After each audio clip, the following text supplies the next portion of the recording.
Hi friends, మెంతి పిండితో పులిహార అండి. దానికి ఏం కావాలి ఇంగ్రీడియంట్స్ చూద్దాం.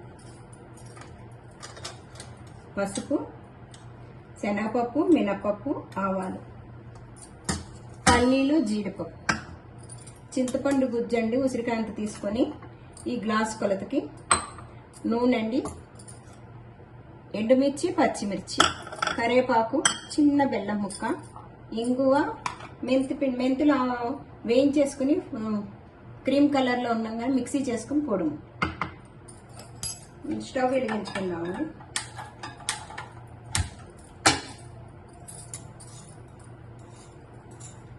ఐదారు చెంచాలు నూనె పడుతుందండి పులిహారకి. ముందుగానే వేస్తున్నాను ఆల్రెడీ. కొంచెం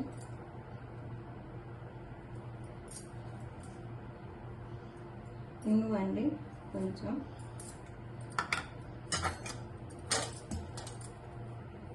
పసుపు, శనగపప్పు, మినపప్పు, ఇవి వేగాక ఆవాలు వేయాలండి,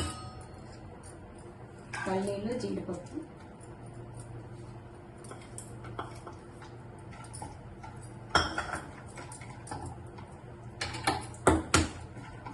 బాగా వేగాలండి.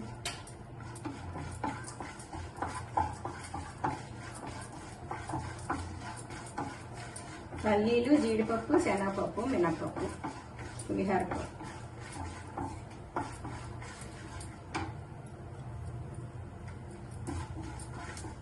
ఆ తర్వాత ఎండుమిర్చి, రెండు ఎండుమిర్చి, 2 పచ్చిమిరపకాయలు చీల్చుకుని ఉంటే బాగా పులుపు అంటుకుని తినేటప్పుడు బాగుంటుంది, కారంగా ఉండదు. పచ్చిమిర్చి చీల్చుకుని వేసుకుంటే కారం అంటుతుంది, మనకు తినడానికి కూడా బాగుంటుంది, పడేయని అవసరం లేదు.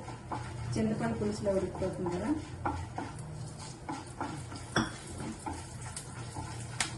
ఇప్పుడు ఆవాలు వేసుకుందాం.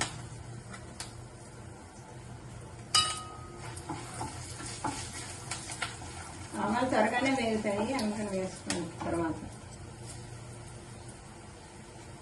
కరివేపాకు,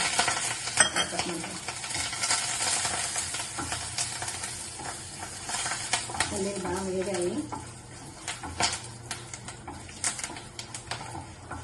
ఇప్పుడు చింతపండు గుజ్జండి, ముందుగా తీసుకుని చిక్కగా తీసేసుకొని వేసుకోవాలి.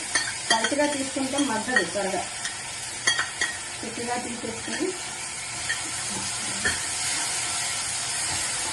ఆ చింతపండు పులుసులో మిరపకాయలు ఉడుకుతాయి, తగినంత సాల్ట్. మనకు ఆ గ్లాసులు దానికి ఎంత పడుతుందో ఉప్పు తీసుకొని వేసుకోవాలి, తినేదాన్ని బట్టి.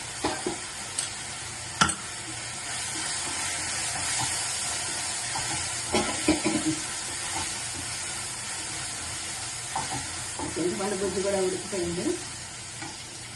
ఇప్పుడు మెంతిపిండి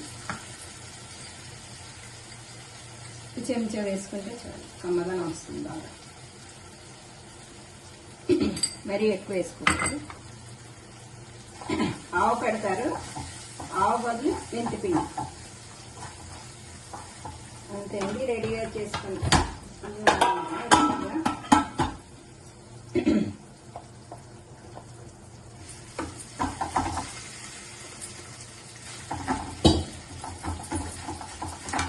రెడీగా అన్నం వండేసుకుంటే పులిహార మెంతిపిండి పులిహార ఈజీ. శుక్రవారం అమ్మవారి నైవేద్యానికి పనికి.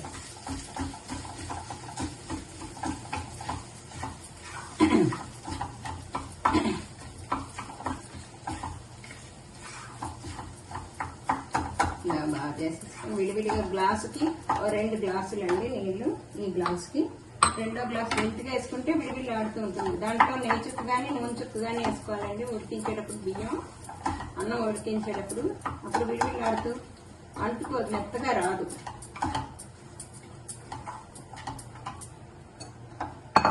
ఇంతండి, బౌల్లో తీసేసుకోవటమే. అడికి పైకి బాగా కలుపుకొని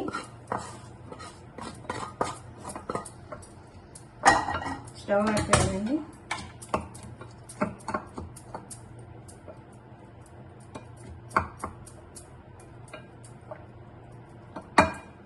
నేను పైనుంచి కొంచెం కరివేపాకు వేసుకోవచ్చు. జీడిపప్పు కూడానండి.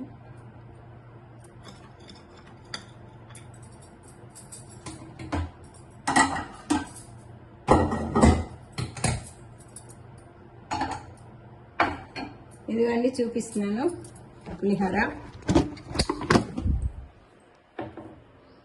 ఇంతే అండి. Emmy Emmy. టేస్ట్ చేయండి, లైక్ చేయండి, షేర్ చేయండి, సబ్స్క్రైబ్ చేయండి.